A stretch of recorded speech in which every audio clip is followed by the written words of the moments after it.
to East-West Seed Foundation's Urban Gardening Webinar Series. In this webinar series, we will teach you how you can grow your own healthy, nutritious food at home. My name is Joyce, and in today's episode, I will be sharing how to grow leafy vegetables at home. Do you know which color of vegetables is the most nutritious and beneficial in our food supply? The answer is green leafy vegetables. Green leafy vegetables are an excellent source of fiber, folate, and carotenoids. These vegetables also contain vitamin C and K and the minerals iron and calcium. In addition, green leafy vegetables act as antioxidants in the body. The dark substance in green leafy vegetables remove free radicals from the body. We are lucky in the country to have a list of leafy greens we can add to our garden as a source of our natural medicine, containing vitamins plus mineral supplements. When you're starting a vegetable garden, it's encouraging to be able to harvest the fruit of your labor quickly and regularly. The solution? Plant some fast-growing vegetables to tide you over while you're waiting for the rest of your crops. Leafy greens are also among the easiest to plant.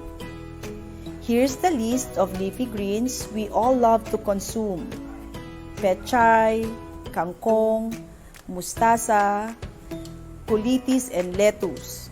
These can be harvested in about 30 days from sowing. You may be asking where to plant your leafy greens. You may check available spaces in your home like rooftop, hand railings, balcony, walls, window sill boxes, alongside of the house or fence. Most leafy greens are happy with partial sun. Wherever your available space or location, you have to satisfy these three: sunlight, soil, and water.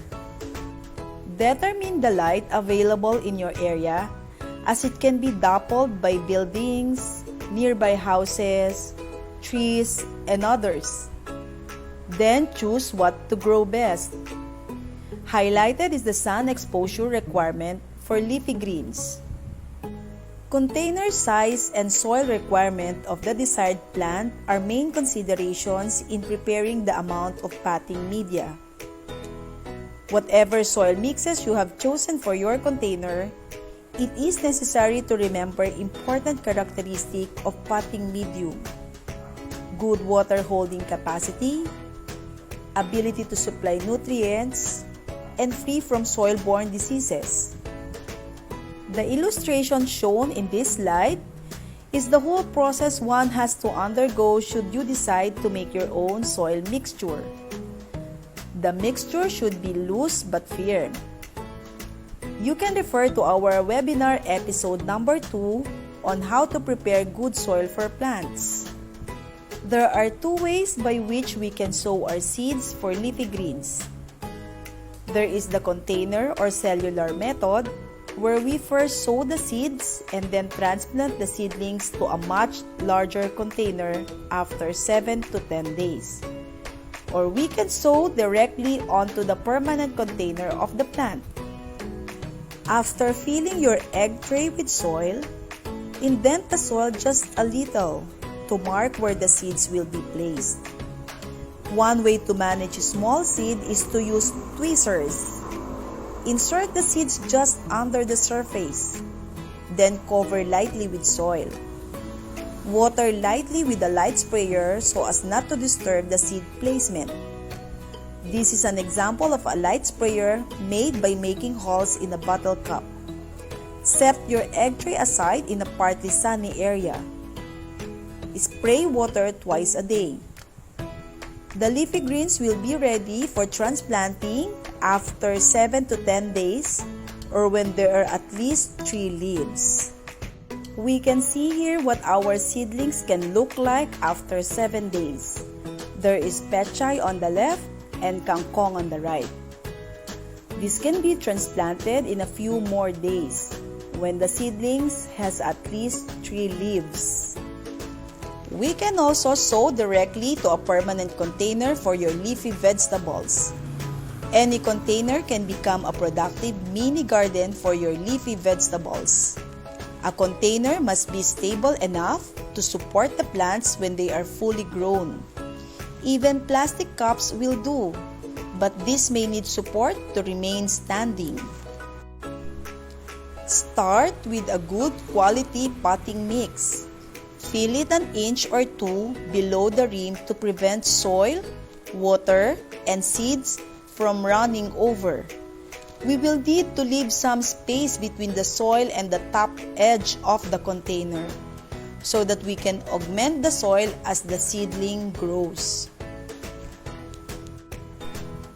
Once the container is filled with soil, water the soil thoroughly and let it drain. We can now sow the seed, one per small container, close to the surface. Cover lightly with soil, then spray to dampen the topsoil. For larger containers, several seeds may be sown, about 4 inches apart. This container will hold 3 plants. Place the seed at about 1/4 inch depth and lightly cover with soil and pat the soil in place. Spray gently with water so the seeds don't move. Maintain the soil evenly moist until seedlings emerge. Once the seedlings emerge, water less frequently but more deeply to help leafy greens establish their roots. Ensure appropriate sun exposure. Most leafy greens are happy with 3 to 4 hours of sun each day. Weekly, apply organic fertilizer like fermented plant juice or FPJ to promote plant growth and fish amino acid or FAA to supply nitrogen to their roots. Spray oriental herb nutrient or OHN as a natural insect repellent. How to make this organic fertilizer concoction was the subject of our webinar episode number 3, posted on our Facebook page on April 29. Leafy greens are ready to harvest between 25 to 30 days after sowing. In this photo on the left, we have our container and soil ready to receive the leafy green seedling. On the right, we see the leafy green seedlings transplanted at 12 days old. After another 18 days from transplanting, we have our leafy greens ready for partial harvesting. You can harvest just the larger leaves and leave the rest to keep on growing.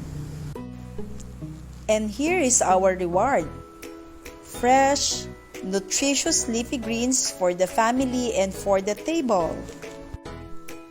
Make gardening a family event. Remember, the family who gardens together eats good food together. Thank you for joining us in this webinar series, and we hope that you learned a lot. For more guides in growing vegetable, you may visit growhow.eastwestseed.com. To learn more about East West Seed's vegetable varieties, please download CropWiki EWS app on Google Play or Apple App Store. Bye for now!